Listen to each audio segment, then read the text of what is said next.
And how did you fit it around your work? I mean, do you know how many hours a week you were training? Because I think like for that sort of block, how many sessions a week were you doing, and how'd you work it? How many sessions? I think it was maybe like 13 to 15 sessions a week. So I'd have like 2 gym sessions. I'd have, probably minimum like 3 runs, 3 rides, 3 swims, and then whatever on top of that, sessions that I was doing. So yeah, I think that's probably it. I it's one of those things, like, thankfully I used to do shift work, but I don't anymore. And to be honest, people's like, oh, isn't it so much better working, like not shift work hours? I'm like, well, you do what you can with what hours you've got. So, either or.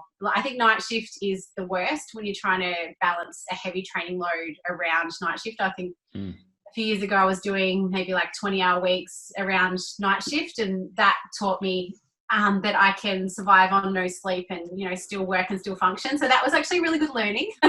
Not really recommended to do it on a full-time basis. But this time around, my training, I think my biggest week absolutely would have been the 100K week that I did. And that was getting up almost to 30 hours. I think that was maybe like 27, 28 hour week. And then I backed that up with another 20-hour week. So that was pretty full on. Thankfully, I have a job where I can sit down at my desk and do work, and then, I come and go. But if I really need to, I have the ability just to be able to really focus in on what I'm doing. Like, even if I'm completely exhausted, I can just kind of push that down to deal with later, and still be able to actually be a functioning person at work, which is very helpful. But I mean, I'd be training twice a day, every day, basically. So my work starts at 7:30 and I finish at 4. So I'd be up, 4:35 every morning, do maybe hour and a half, 2-hour session, whatever it is. And then I'd get home from work and do another, hour and a half, 2-hour session.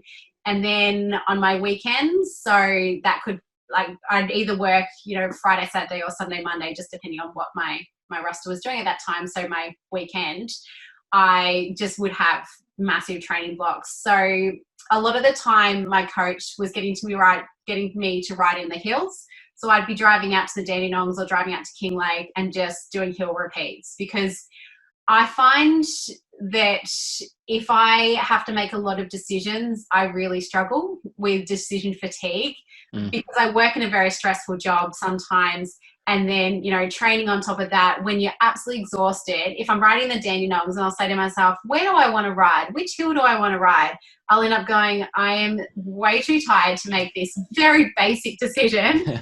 I'm just going to do hill reps for 8 hours and I don't care. And that is fine, because I can go to my car, I can refill, I know where the water is, I know what everything is. It's fine. I'll just do that.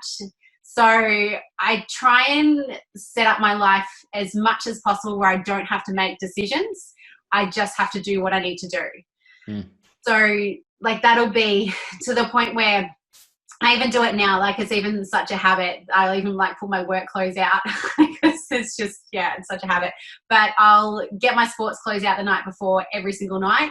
So then I don't have to think about what I'm doing. All I have to do is just grab the pile of clothes, get changed, then get out the door, or whatever session I'm doing. So then again, it's taking that decision about where is everything, trying not to wake up people in the house, having to do all these small steps. It's like all of that's taken out. All you have to do is get up as soon as your alarm goes off, get out the door and get moving, and then deal with it later. And then at the end of my working day, I'll get home and I'll get changed straight away, because I know that if I sit down on the couch, I have to then make a decision to get off the couch. So I cut out that. I just get changed straight away, jump on the bike, go for a run, whatever session I'm doing. If I'm doing a swim, I'll go straight from work to the pool. I won't come home, because again, then is a decision to leave the house. So I find if I stop and think to myself, do I really want to do this? The answer is going to be pretty much no, because I'm really tired. So I don't ask myself that question. I just go and do it.